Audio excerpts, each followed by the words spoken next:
I exclusively pumped with my daughter, and here are 5 tips for making it easier. Tip number 1 is to make sure you have a rechargeable battery-powered pump. I reached out to my insurance company and selected the Spectra pump because I didn't feel like I had to be tethered to the wall every time I was pumping. Tip number 2 is to find a pumping bra that you feel comfortable in to wear all day long. So I chose the Mom Cozy bra on Amazon. There are tons of different options from Amazon and other retailers. Tip number 3, and this one was a really big one for me because I had a 2-story home, was to set up different pumping stations around the house, one upstairs and one downstairs.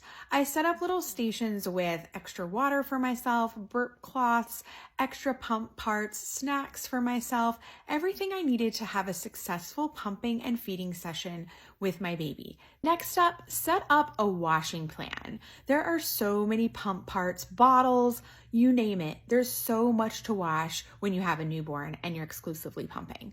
My husband was amazing and took the bulk of the washing responsibilities. That way I was freed up to actually pump and feed our baby. Lastly, if you have a 2-story home and your bedroom is not on the same level as your kitchen, bring a cooler upstairs with some ice packs. That way you can put your baby's bottles for the nighttime in the cooler, and you can store any pumped milk throughout the night in the cooler.